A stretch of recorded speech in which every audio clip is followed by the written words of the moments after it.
A lot of the times it's like, oh, it must be your first time in the outdoors, and oh, well done, you've done this. And it's like, no. I remember we went to Helm Crag, bless the gentleman, I don't know whether he meant it in what way he meant it, but he goes, oh wow, you know, I've seen you guys and you've made it, so well done to you, you know, it must be your first time. And I was like, no, it's not my first time actually.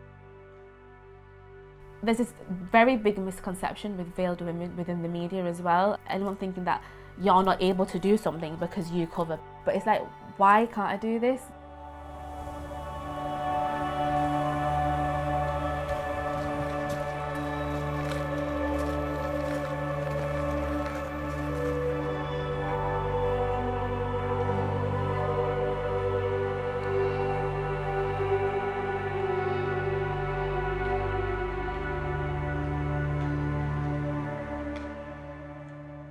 Hi, I'm Amira. I'm 28 years old.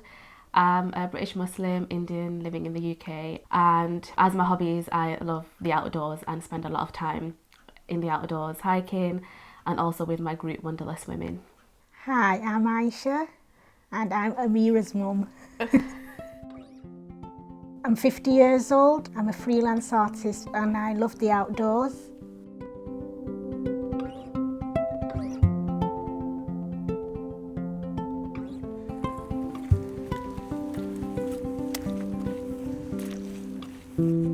For me, I started very young. I remember when I was about 5 years old, I just used to wander off, and then my father would have to come and find me, and he used to scold me. So I think it was in me from a very young age.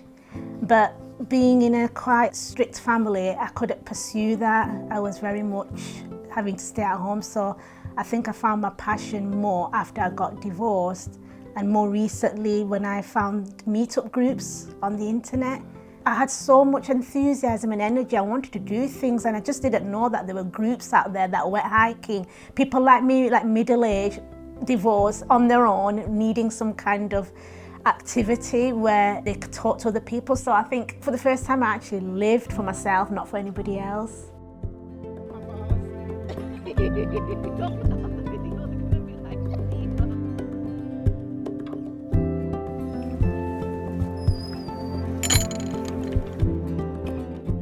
I'd suffered from like low confidence, low self-esteem, went through quite a few traumas, so the traumas sort of stay with you.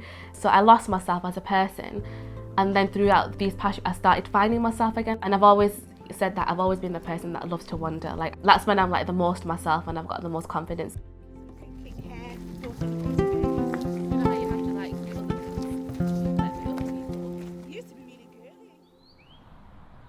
I think like for me, when I'm in nature, it reminds me of God, because, you know, we believe he created everything. So even though I've been out so many times, I still have that childlike excitement. Like, you know, when I see birds, like animals, you know, little things, every time I see them, I still get excited. And Amira knows, you know, how I love animals. And I'm just like a child again, just always remembering like God created all this. And I'm always in awe of it. I can never get bored of it.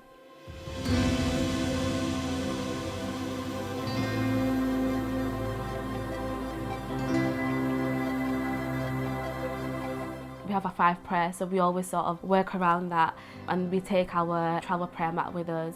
We do our prayers when we need to. We have a ritual wash that we do before our prayers. So, you know, if we are in a place where there's a little stream, and it's so nice just to be connected to the raw nature, and you're literally in awe because you've got this natural stream, you're going to do your ritual wash, and then you're going to do the prayer, and it's all outdoors. So it's a really nice way to connect to God, because you're doing your prayers, but you're also sort of appreciating everything that he's given.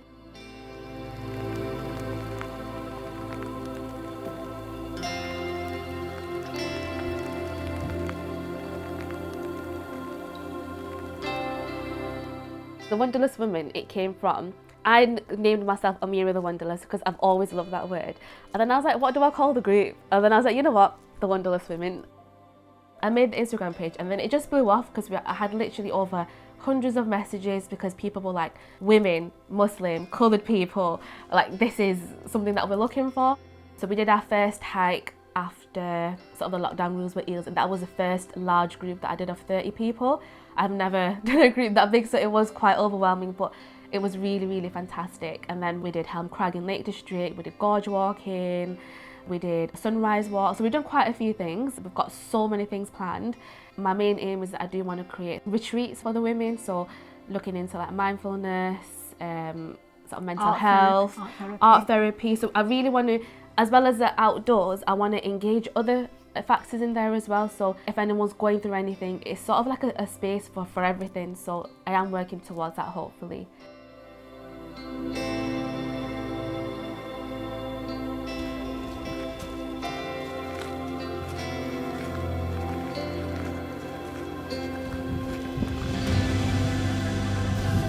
Sometimes physically, even if things are hard, I think mentally I'm so strong. I think mental strength has kept me going, because when I did Brecon Beacons, I found it so hard. And for me, at that moment, I was thinking that all the other little things you worry about are trivial.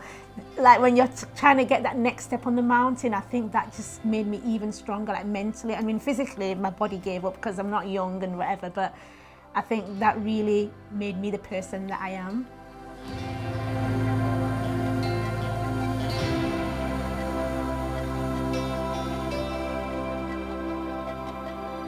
You know, if our prime ministers sort of calling us letterboxes and being saying racist comments, and that's the thing though, like each person would experience something different. So you might have not experienced that because obviously you don't wear the veil, but for me, because I wear the veil, it's a lot more different. So like I have to think about, okay, if I'm going to go here, will it be okay for me? Will I get a racial attack? Because you know, these things do happen. We can't say that they don't happen, and a lot of people have messaged me saying, you know what, we didn't know what sort of things that you face, but now they're sort of learning. So I think if people continue to learn, if people stop listening to the media, which is just, you know, horrific in terms of what they say, and if people learn to educate that we're not what they say, then I think, you know, good things can happen.